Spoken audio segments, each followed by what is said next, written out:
like a Hellcat.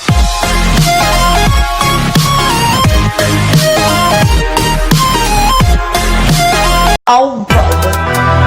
Love you, babe. Oh, brother.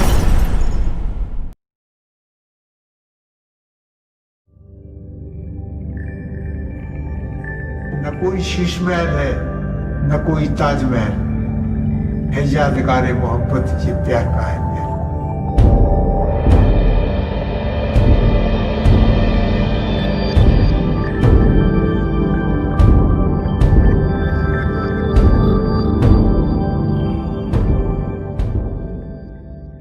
हमारी बीवी जो थी वो गोरी थी, हमारी माँ के भाई की लड़की थी। उसने देखा था तो उनका नहीं, मैं तो उसी से शादी करूंगी। तो वो शादी जो है हमारी तय हो गई और जून 1953 में 14 जून की बारात थी और 15 जून की रुखसत। और उसको जब वो शादी होने के बाद वो मेरे साथ गई तो रोटी ठीक से पकाने नहीं आती थी, मैंने पकाना बताया था। फिर वो इतनी बेहतरीन रोटी पकाने लगी थी कि हम तो सवाल ही नहीं है हमारा पकाने का। अब पढ़ने में ये था कि वो कुरान शरीफ तो घर की पढ़ी हुई थी और इसके अलावा हमारे मामू ने कहीं नहीं पढ़ाया। तो हमने उसको उर्दू की जो है छोटी छोटी किताबें लाके, छोटी छोटी कहानियों की किताबें लाके उसे कहानियाँ पढ़नी सिखाई। फिर वो नावल थे, वो जासूसी नावल और रोमानी नावल और कौन से वो ला के हमने पढ़वाए। तो वो पढ़ना जानती थी लेकिन लिखना नहीं जानती थी। जब हम फिल्म देखते थे तो वो भी हमारे साथ जाने लगी, नो प्रॉब्लम। और उस जमाने में वो चूंकि आमदनी कम थी तो फर्स्ट क्लास का टिकट नहीं होता, थर्ड क्लास का 5.5 आने का टिकट लिया करते थे। वहाँ अलीगढ़ में तस्वीर महल है एक पुराना सिनेमा हॉल, तो उसमें देखा करते थे तस्वीर फिल्म।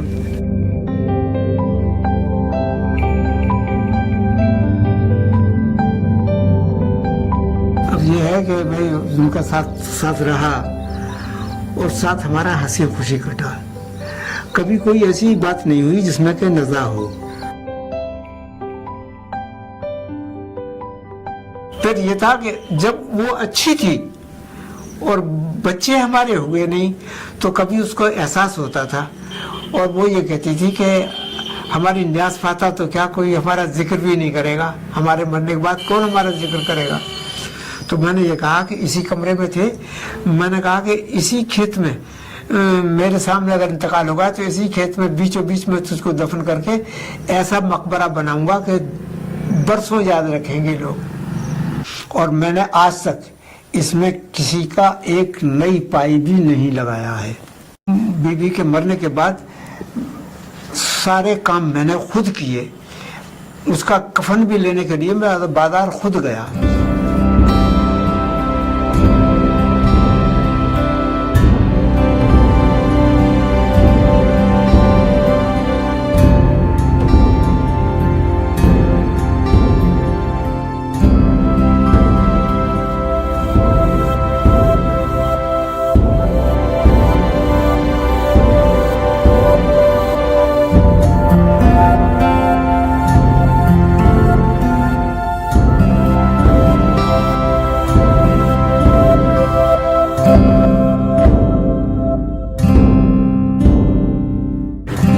बुनियाद जो है 10 फीट गहरी है और 27 इंच चौड़ी और एक कंक्रीट की है ये। उसके ऊपर ये जो है ये 15 इंच चौड़ी है। अब इसकी हाइट तो अंदाजन यहाँ से 14 या 15 फुट ऊंचा है दीवार।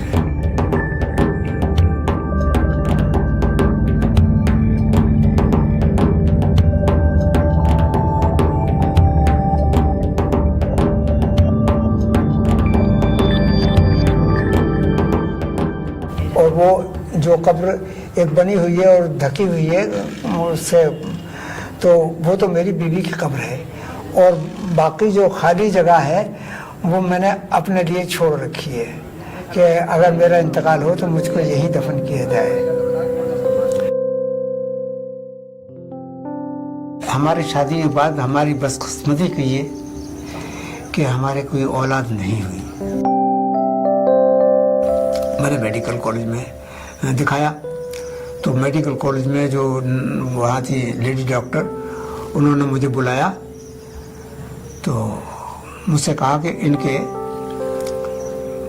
वो है रसौली यानी ट्यूमर है उसमें यूट्रस में। डॉक्टर ने मुझसे ये कहा कि भाई ऐसा होता है कि ट्यूमर जब उसमें हो जाते हैं तो उसमें छोटे छोटे और भी होते हैं, तो ऐसा है कि मैं बच्चेदानी को पूरा निकाल देती हूँ, अगर फिर कोई और ट्यूमर बढ़ गया तो कहोगे डॉक्टर ने कैसा ऑपरेशन किया। मैंने कहा ये आपकी मर्जी है। तो उन्होंने पूरा ऑपरेशन कर दिया। तो अब ये तो तय हो गया कि अब बच्चा नहीं होने का। तो हमारी बहनों ने और उन्हें सबने ये कहा कि दूसरी शादी कर लो, लेकिन मैंने उसको कबूल नहीं किया।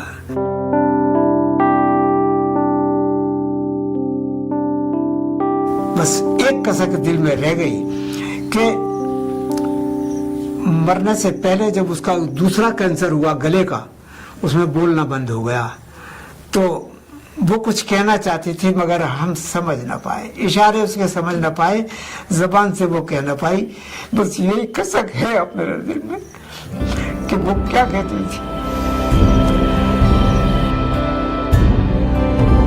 मेरे नाखुदा मेरे राह पर, मेरे रहनुमा मेरे हम सफर, लगे जहां से है तू अजीज तर, तू कहाँ गया मुझे छोड़कर, मेरे शीशे दिल को तोड़कर, तू कहाँ गया मुझे छोड़कर।